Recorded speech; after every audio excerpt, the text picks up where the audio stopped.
He's so annoying. Why is that how that's written? I'm going a little feral here. He picked up her quill. The fourth wing. Is it the fourth wing or is it just fourth wing? I'm actually not sure. Hold on. It's just fourth wing. Fourth wing. The new adult novel that has taken TikTok by storm. It is currently averaging a 4.67 review on Goodreads, and I'm being told is a combination of How to Train Your Dragon, Divergent, and like somebody said Avatar, which is odd, but I think the most common thing that is being told to me about this particular novel, it is very similar to How to Train Your Dragon meets Divergent. It is more new adult than YA. You know the dystopian novels you read in your tweens? Well, here we are as an adult in that same path. We are following that natural trajectory. Now, this book has been everywhere, yet nowhere. Everywhere in the fact that it has been all over the internet, in Booktok, in Booktube, in reviewscapes like Goodreads. It has been everywhere. But nowhere in the fact that I could not find this book for about 3 months.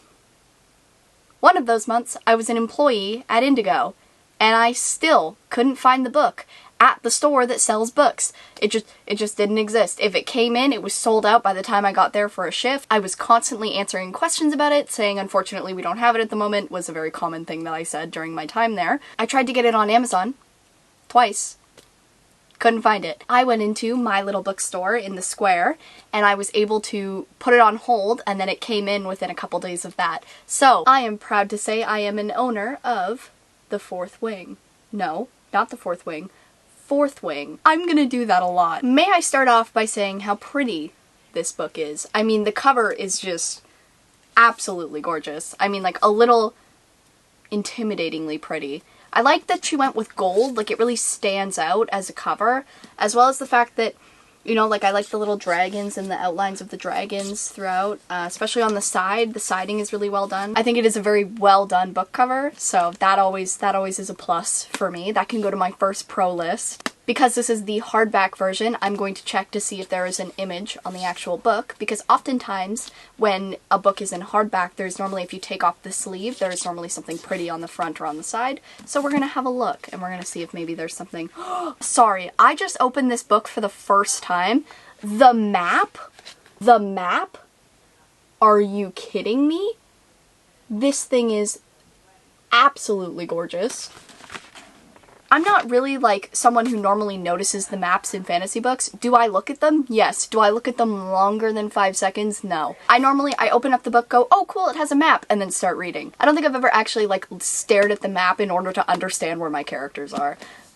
To be honest, I don't normally care that much. Anyway, we're gonna open this up and see if there's something pretty. Nothing on the front.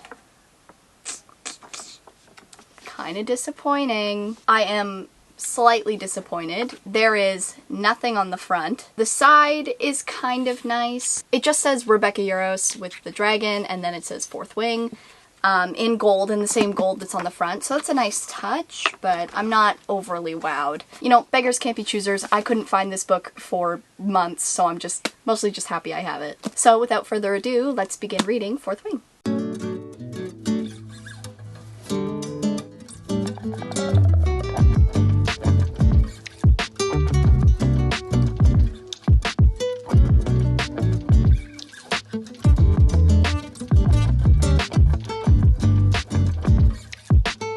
Okay, I am on page 24. The things that are happening already are crazy. Oh my gosh. This book moves fast, which I like. I like a fast-paced novel. I like that in the first 24 pages we've seen 3 people die at this point, I think. 2 or 3 people have died by this point in the novel, and we're about 24 pages in. But this one, he just like I don't even know how else to explain it. This dude just picks the guy up and throws him. What the? Okay, we're gonna keep going.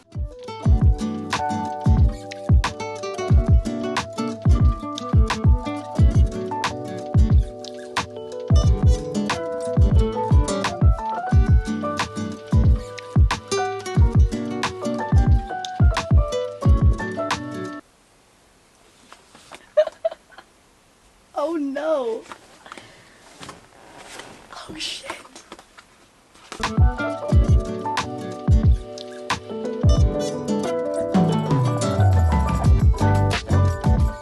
Hello, so I am at the 100-page mark. I'm currently at page 99, and I wanted to give you my thoughts going into the first 100 pages of this book. So far, the book is sitting at like a 4.5 out of 5. It's really good. I wouldn't necessarily say it's the best thing I've ever read or one of the best books I've ever read, so I can't give it a 5, but I can confidently give it a 4.5 because it's really good. The plot is really good, the pacing is really good, everything has been okay so far. I do have a bit of a hard time with the dialogue choice at certain times. There's certain parts in the book where she's talking and I kind of go, people don't talk like that. Especially in the beginning. Here is a part of the book that I kind of was like, I don't really love how this particular part was written. Even the diagonal scar that bisects his left eyebrow and marks the top corner of his cheek only makes him hotter. Flaming hot. Scorching hot. Gets you into trouble and you like it level hot. Why is that how that's written? That is not how that should be written. Wow, someone just walked by and I'm talking to a camera. She probably thinks I'm so weird. I'm not weird, I promise, lady. I talk to a camera for fun. Either than the dialogue and like some of the things that she says sometimes, I actually do really like a lot of things about this book. I'm curious to see how her and another character's relationship is either going to fall apart or develop. I'm not really sure yet. I don't want to give away too much because I'm trying to make this video as spoiler-free as possible. So far, it's pretty good. A 4.5 out of 5 is a good enough rating for most books. Like, this is a really, really great book. It's not good enough to get me to 5 stars because it's not without flaws. But first 100 pages are going well so far. It's pretty good.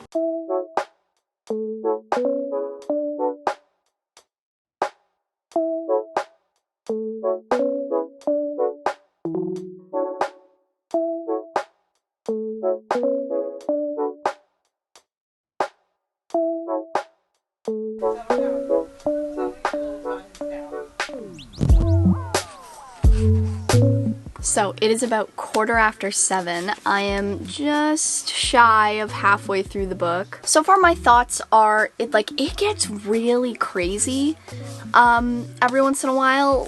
It's, I don't know, like things keep happening. Like people are dying left, right, and center.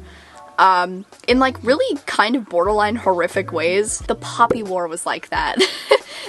That's what this reminds me of. This reminds me a lot of the Poppy War in the fact that people are dying so horrifically, like every 10 pages someone dies in like a really detailed and horrific manner, and it reminds me a lot of the Poppy War, because that's exactly what happened in the Poppy War. This book kind of reminds me of the Poppy War in a lot of ways, in like the schooling system and the magic system and the war and things like that. Like it reminds me a lot of the Poppy War, which I loved the Poppy War. The Poppy War was like one of my go-to staff picks at Indigo for a really long time.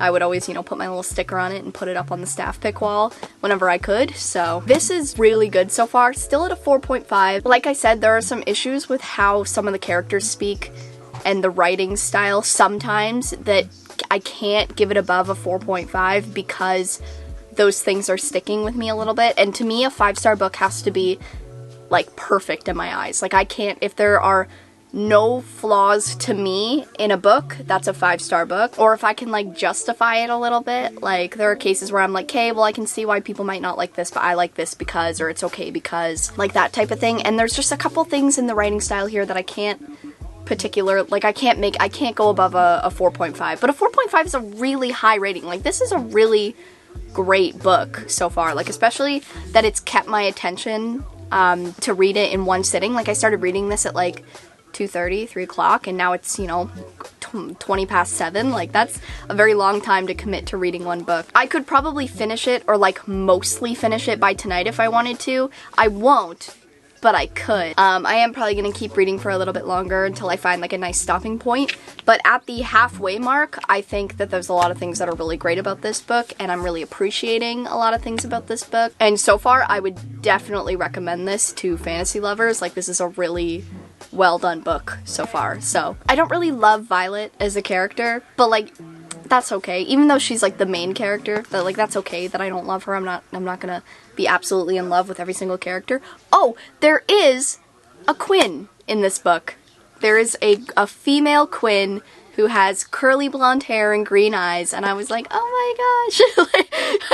I recorded a little bit of the, you know, when Quinn is first introduced, because I thought she was going to be like a fleeting, like you see her, they talk about her for one page and move on, but actually she is a reoccurring character and name. I am excited because I'm like, oh, there's a little bit of me in this book, you know? Which is always exciting when you find your name in a book, especially because my name isn't particularly common. So yeah, that is my review as I am about halfway through The Fourth Wing.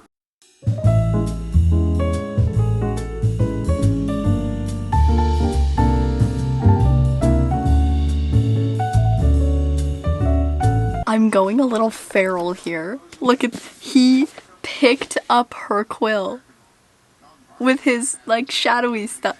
He picked up her quill. What? He's not even paying attention to the conversation that was being had, except he is, because he picked up her quill when she dropped it. I've never gone so like feral over a fictional man. This is crazy. I did not think I was gonna like him like this. Like, a lot of people are like, oh my gosh, I would do anything for so-and-so fictional man. I love that fictional man. And most of the time, I don't get it. I'm kind of just like, you know, they're okay. The only other, like, fictional man that I've ever had this, like, reaction to would be Carden Greenbrier from The Cruel Prince, like, Folk of the Air series. That man. Whole other level, we'll just end there. Whole other level. I'm starting to feel that way about Xaden? Is that his name? Xaden, right? Yeah.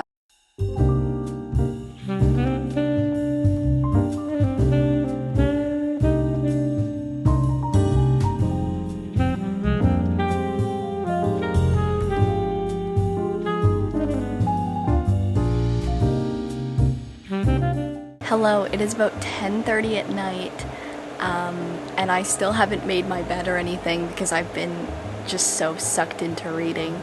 You're gonna hear the fan running, but I don't feel like turning it off for this clip, but I have just been non-stop reading this book to the point where, yeah, I haven't even made my bed for the night or anything. I've just been laying on the couch and reading this, which has been, it's been so good so far. Like, it's kind of addicting, which is crazy. I have not felt that way about a book in a long time. I have about this much more to read, which means I will probably finish this book by tomorrow if I have time, depending on how late I sleep in, because I do have to work tomorrow. I got a lot of reading done today because I didn't have to work, but I do have to work tomorrow, so we'll see how much I can get done. But this is day one of reading The Fourth Wing. Hello, so I like just woke up, like literally just woke up to the point where I haven't even like put my bed away or anything. Like, I've just opened my eyes for the day. And I woke up thinking about how much Dane as a character is angering me in the very depths of my soul. Like, he's so annoying. He's like, oh, but the rules. Dude, shut up. Nobody cares about the rules. This is a pretty lawless society we're dealing with right now. Nobody's gonna stop and be like, oh, but maybe, perhaps, we should think about the rules of this. Nobody cares right now. It is the most lawless society that we're dealing with. They have the Codex, but obviously the Codex isn't really doing much anymore, as multiple people have broken the Codex. Like, the rules mean nothing, bro. Why are you still gabbing about, but the rules? Like, shut up. Nobody cares. Nobody is protecting you. Nobody is protecting Violet, and you literally do not care. Like, you're like, oh, but the rules. And oh my gosh. Like, he's so rule-centered, and, like, it's not helping anybody. Like, stop talking. Stop talking. That's all I want from him. I hope Violet just like slaps the shit out of him at some point. Like, I want her to show up and just, I want him to say something that makes her like beat him. Like, he needs a good beating, actually, is what he needs right now.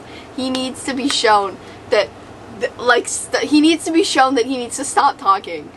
Oh my gosh.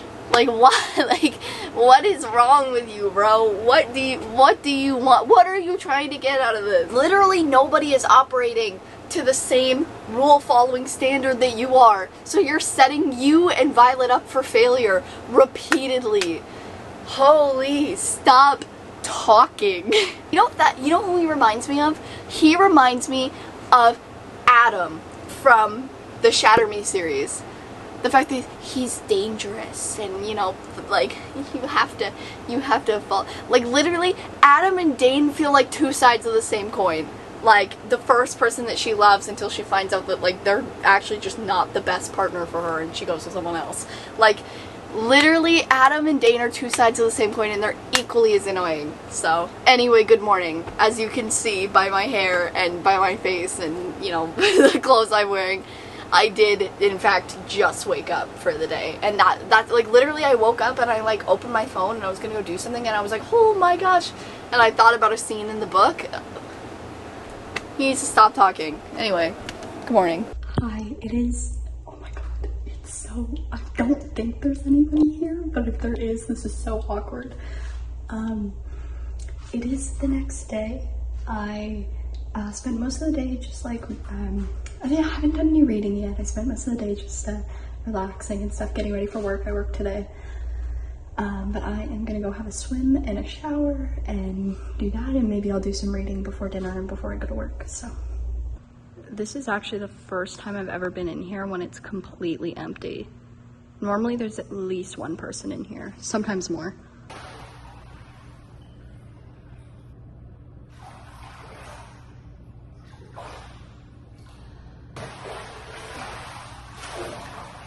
Hello, as you can tell, it is a lot later in the night.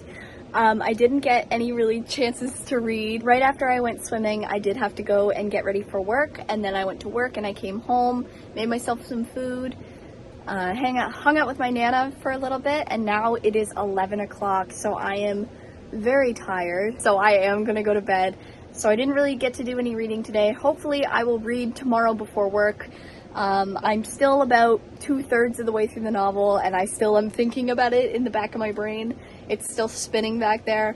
So hopefully I'll get a lot of reading done tomorrow. So we'll see you tomorrow morning. Hello, I know you hear both the lawn mowing and the vacuuming that's happening coming from the same house. Don't worry, I can hear it too. It is about midday. I've been up for like an hour or two and we are going to continue our reading of Fourth Wing.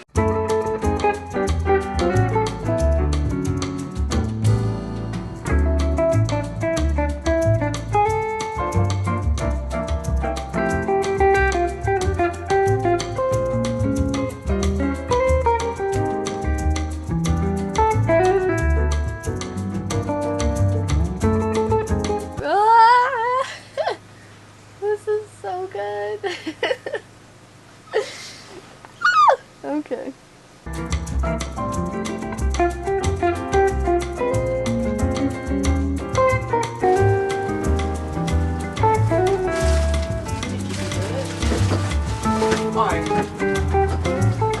So I took a little bit of a break to help my Nana put some groceries away and to also make myself a coffee because I had yet to have a coffee this morning. That's a good feeling. Good sip of coffee is life-changing. So now that I have a coffee with me and I've kind of helped put the groceries away and talk to my Nana for a little bit, I am now going to continue reading.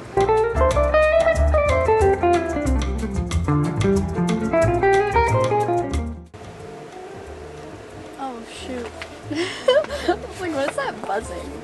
My mother is calling. My mom's calling.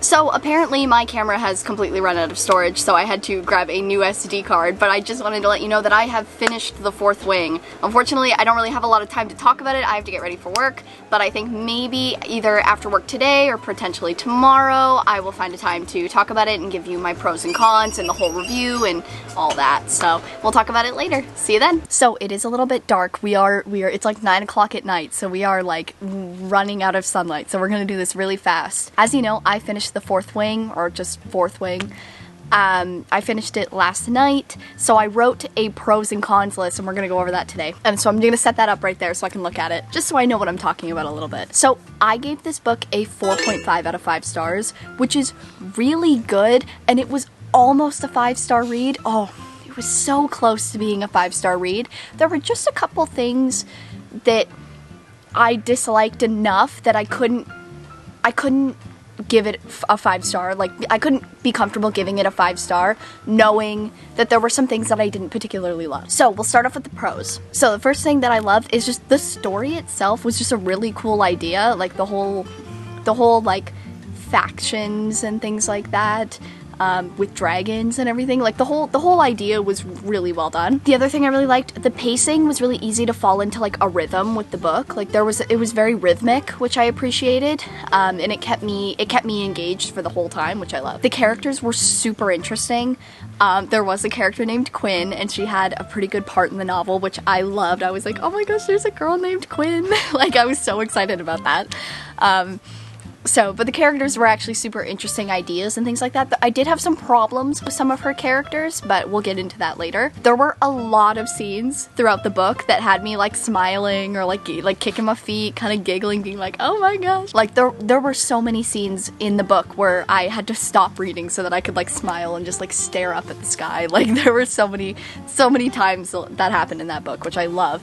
I love a book that can give me like an actual like reaction, you know? And the other thing I loved about this book, the ending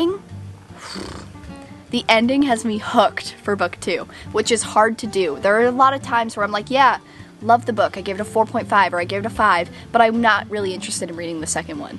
Like if you don't end on a hard hit or on something that leaves me wanting more for a book, I often find that I lose interest. So Rebecca Yarros was really good at finding that ending that like gets you ready for book 2. And I will be reading book 2 because the ending was so good and such like a twist right at the end. Now, we're gonna get into my list of cons about this book and the reason I couldn't give it a 5-star. The first thing, the dialogue and the writing was a little choppy at times.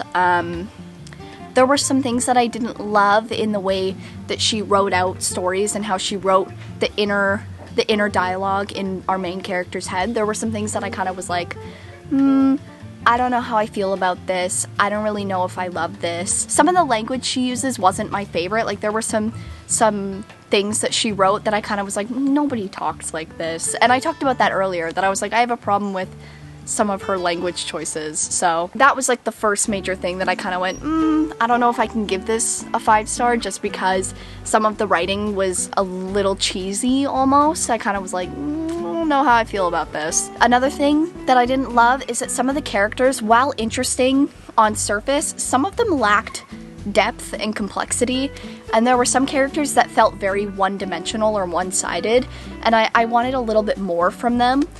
I would even say that our main characters are not developed well enough in this novel. Like, there isn't a lot that keeps my interest and stuff in terms of how the characters are written and things, and I was a little disappointed by that. That there was a lack of complexity for sure for some of the characters, and that kind of, like, some of them felt really one-dimensional. So one of the other things that I didn't really love was that Rebecca Yarros created such an amazing world, and she didn't build on it very much. Like, there is so much potential, and I hope she takes a hold of that in her next, because I think she said that this is planned to be like a 5-book series, which is crazy. Like, she has it planned out like that. But I would really love if she took a hold of that potential for world building, because there were some really great things that she didn't really touch on very much. She kind of like threw it in there and then didn't really touch on it anymore, and like the history of the scribes and everything like that, and like the scribes and all their history that they write and things like that. Like, there's so much world building to be done that she just didn't do in this book, and maybe she's setting that up for a little bit later, but I found that was distinctly lacking. And the last thing that I kind of had a problem with is that the stakes were meant to feel really high. Like, it was meant to always be a life or death situation. People were dying left, right, and center. It was meant to be that crazy high stakes game, but I don't think her writing encapsulated that very well at certain points. At certain points, yes, it felt high stakes and crazy and people were dying left, right, and center in the most gruesome ways and you kind of are like, whoa. But there are other points in which it's meant to feel high stakes, but her writing doesn't really make it feel that way sometimes. And sometimes I was like, she could have expanded on this a little bit more to make me feel like this is a high stakes scenario. She could have, and there were times where I was like, she could have developed this a little bit more and made me feel that it was a high stakes scenario, because right now it doesn't feel like it. So yeah, those were the things that I liked and didn't like about this book. I'm so glad that I finished it though, and I definitely will be reading the second one when it comes out. So I am gonna make a Goodreads review. Because I recently just got into Goodreads, which is so funny because everyone I know on Booktok and everyone who reads books has a Goodreads account, and I felt I had a hard time getting into Goodreads because I didn't want to have to go and track down every single book that I've ever read and give it a rating. So I was like, oh, you know, like there's so many books that I've read that that I haven't rated or reviewed, and people are gonna think that I haven't read them. And then I was like, why am I so focused on what other people are gonna think about my Goodreads account? This is so dumb. So I started a Goodreads account around the time that I finished Final Offer. So right now the only book it says I have read is Final Offer. So because I'm just gonna start from now. So yeah, the next thing I'm gonna do after this is I'm gonna go make that Goodreads review, and I will link my Goodreads in the description if you want to go follow me there and keep up to date there. Okay, I put my flashlight on because it got really dark all of a sudden. I feel like it got darker as I started filming. But yeah, other than that, that is the end of my video. Thank you so much for watching, and I hope that you take the opportunity to pick up The Fourth Wing and give it your own opinion, because my opinion is not the opinion, and I highly implore you to pick up a copy of Fourth Wing if you have not. Because it is really good, and I tried to keep this video as spoiler-free as possible so that people who have not read it yet can watch this first to see if maybe they'd be interested, which I would recommend it. Honestly, it's a really good, I would even call it like a starter fantasy, especially if you want to get into darker stuff later on. It's a very good like beginner fantasy for people who want to be in that new adult range. So definitely would recommend it. But yeah, thank you so much for watching. Hope you enjoyed, and I will see you next week. Bye!